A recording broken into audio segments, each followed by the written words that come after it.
bonjour. Bonjour.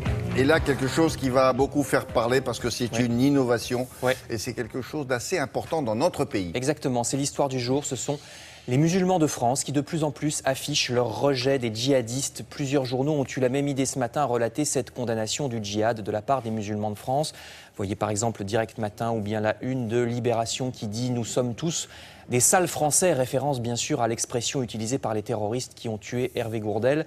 Et le journal Le Parisien aujourd'hui en France va même plus loin. Eux, ils ont interviewé sur plusieurs pages des musulmans de France plus ou moins connus. Vous voyez la une du Parisien. Les musulmans de France disent non à la barbarie. Alors ça c'est la une, mais en page intérieure on va reconnaître plusieurs personnalités, aussi bien le rappeur Lafouine, l'humoriste Félag, le basketteur Tariq Abdoulouad, ou bien des anonymes comme la dame en bas qui travaille dans le social à Grigny dans l'Essonne.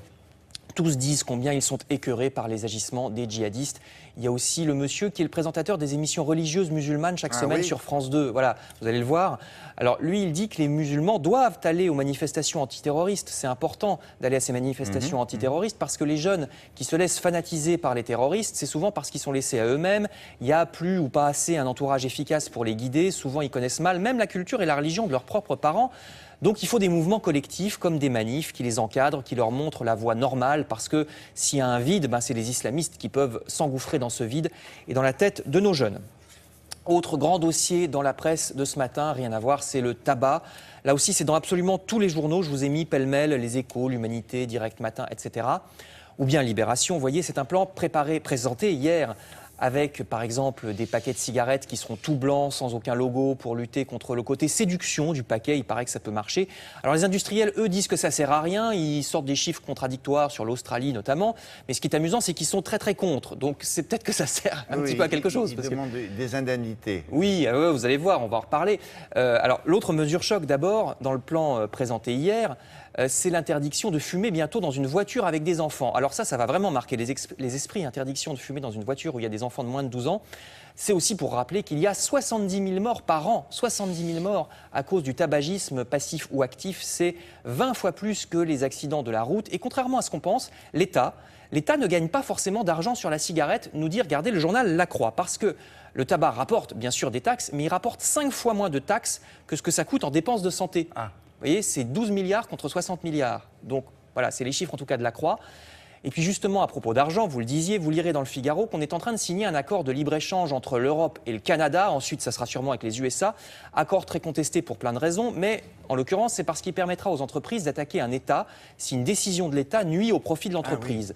Alors, dans le cas qui nous intéresse, ça intéresse beaucoup les cigarettiers qui veulent demander des dommages et intérêts à un pays qui prendrait des mesures anti-tabac. Apparemment, ça se fait déjà en Amérique du Sud. Les journaux en avaient déjà parlé il y a quelques jours, mais là, la menace se précise. Et dans certains pays, ils ont gagné. Et dans certains pays, ils ont gagné, évidemment. C'est des tribunaux arbitraux. Très bizarre. Bon. Je termine avec justement 2 histoires de gros sous. Vous serez content d'apprendre dans 20 minutes que le tout nouvel iPhone, celui qui coûte 700 €, vous savez, il est si fragile qu'il se plie dans la poche. Aïe. C'est ennuyeux. C'est bien ou c'est pas bien? Ah non, c'est pas fait pour se plier dans la poche. Vous le mettez dans la poche, vous essayez, vous relevez et pliez. Ah, la poche arrière? Oui, ou même la poche de devant, apparemment, je ne sais pas dans quelle poche ils l'ont mis. Je n'avais pas compris pourquoi il se pliait. Dessus, quoi. Le 3, vous vous asseyez dessus, normalement il ne se plie pas. Celui-ci est plus fin. Vous avez testé tous les iPhones, vous? Moi j'ai le 3, je me suis assis dessus, il n'y a pas de problème. C'est dans 20 minutes. Enfin, je termine avec cette histoire d'argent aussi à l'USNAC.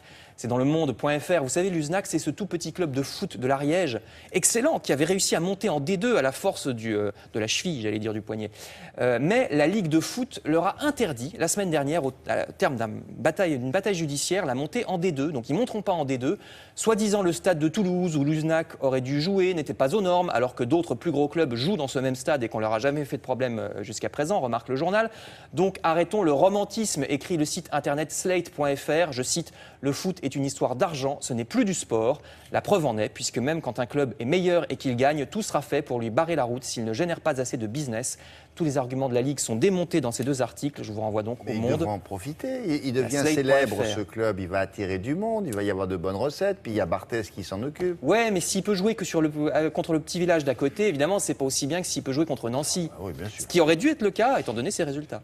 Bon, écoutez, ça me paraît très complet tout ça. Merci beaucoup, Frédéric. À plus tard. La météo maintenant avec Anaïs Baïdemir.